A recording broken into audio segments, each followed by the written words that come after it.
a very good morning to all. To the respected Vice Principal, Brother Isidore, members of the staff, my dear students and parents, I take this opportunity to greet all the staff on the Teachers' Day. I would like to begin my speech and message with the story of the Alexander the Great. When Alexander the Great was born, his father Philip II, the king of Macedon, arranged a massive celebration and distributed gold coins to all the people. The people of the country wanted to know whether he was happy at the birth of his son. The king replied that he was indeed happy that his son was born at a time when the great teacher Aristotle was still alive. He was glad that Aristotle can be his son's teacher. I am grateful to my father for introducing me to this world. I am grateful to my teacher for introducing the world to me. I am indebted to my father for living, but to my teacher for living well, said by the Alexander the Great. An executive of a major corporation explains his experience as a teacher and says how he was physically and emotionally exhausted by being a teacher just for one day. This is what he said. I picture her day as all fun and games. She challenged me to be teacher for one day. I accepted the challenge. I was already emotionally exhausted. By lunch, I was ready to call it quits. Look at the words he expressed. I hung in there and survived the day as teacher. I understood being a teacher for a day had many rewarding moments. I made a positive difference in children's lives, but I was physically and emotionally exhausted.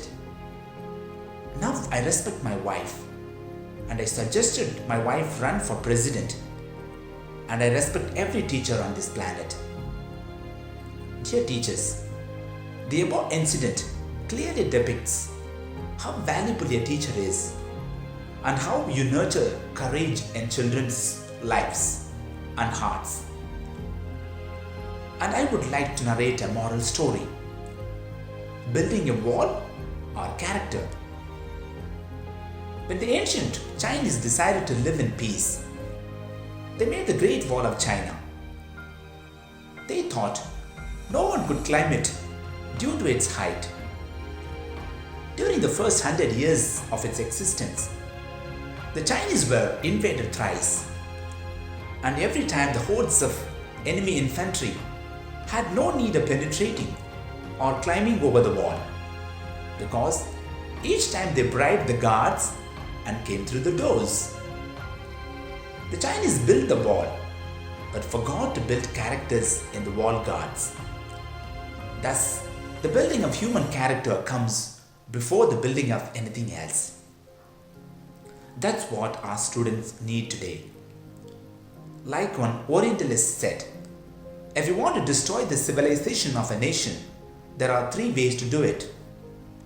Number 1, destroy the family structure. That is what exactly happening in USA and European countries. They're having a live-in relationship.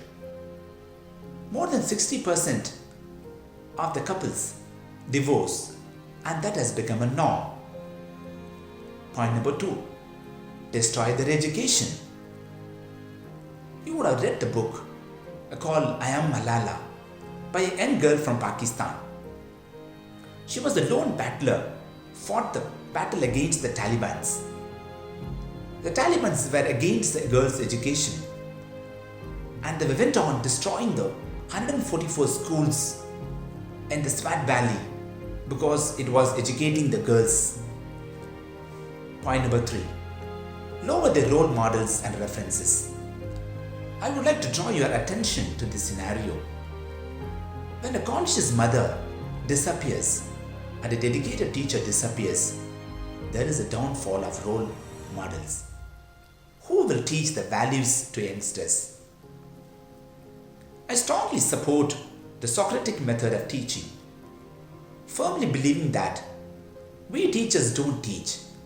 At most, we steer students to learn. And teachers promote learning more by the questions they ask than by the answer they give.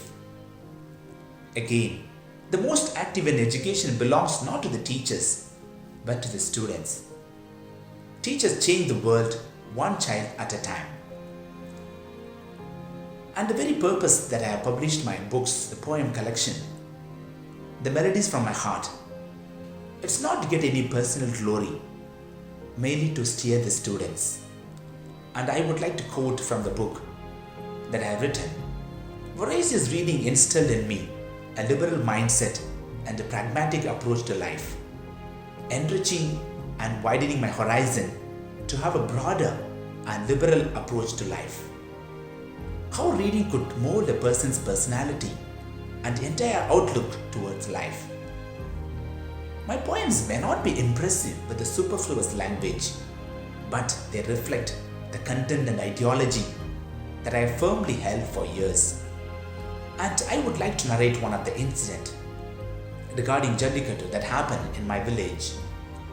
The youth conduct the Jallikattu festival annually, and they come around asking for donation, which I refused to give them any donation because I was not against the event, but because I was against the camouflage coating given to the event in the name of caste. They're trying to exhibit the supremacy of one community or caste over the other, which I vehemently opposed. The youth never liked me, and I have to face the wrath of it. And another incident. I happened to meet one of my friend and well-wisher during a visit to my hometown. The reason for the visit trip was to attend a function in one of our friend's family. The person inquired the details of the place where my friends lived. He was trying to trace the caste of that village. He used a code language. He asked me, "Are they white?" I replied, "Whether he is white or black, what difference is it going to make for me? He is my friend. That's all."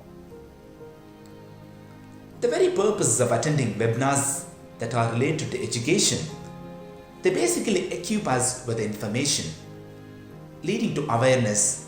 Where do I stand as a teacher? My position in my profession.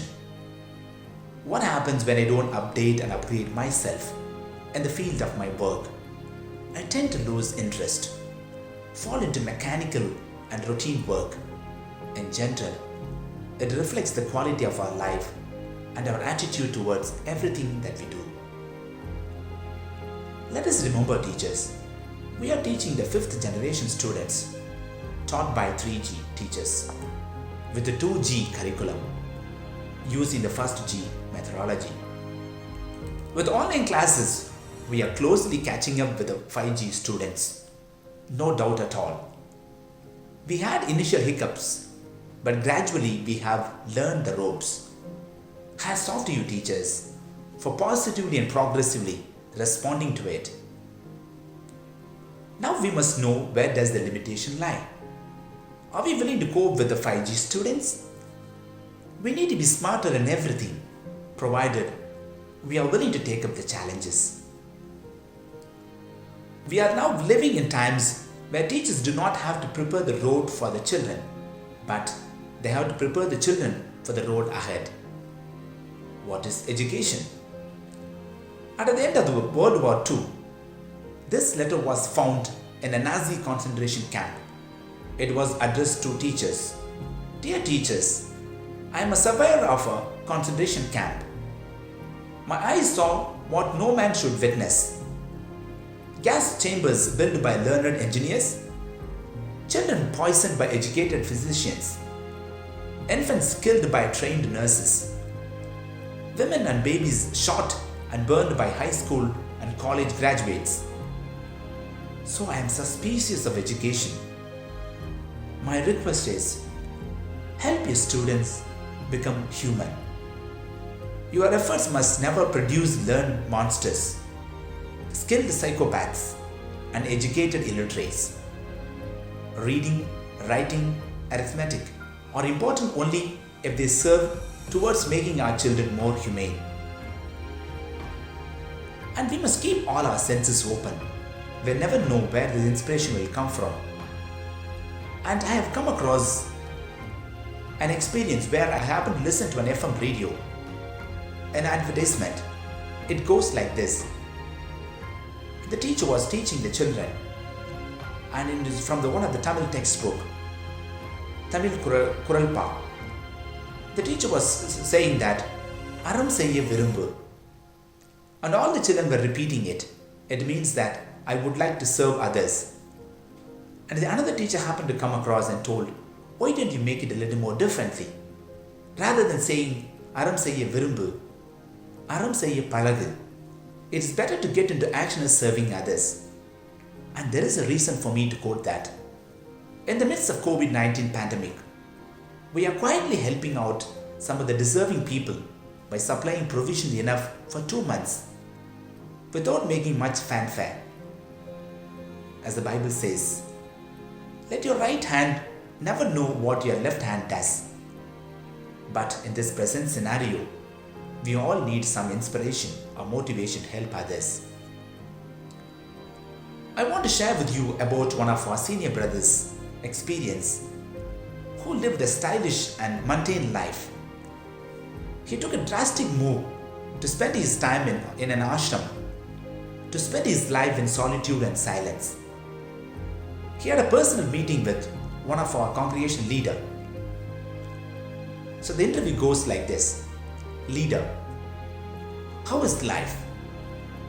Brother X, going on well, but there is something lacking in our life. Leader, what is that? Brother, I'm not able to exactly figure out what it is, but I know something is missing. Leader, can you be specific? Brother, that it is missing.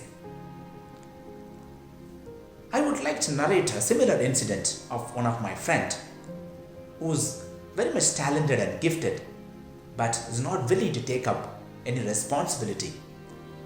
When I asked him, the reason that he gave is that he himself is searching for the it.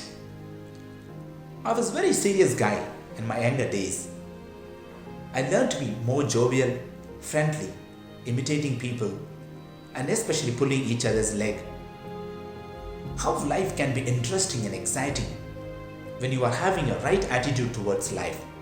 All these good qualities I imbibed from my friend. I am very proud of it that he made my life so colorful and meaningful.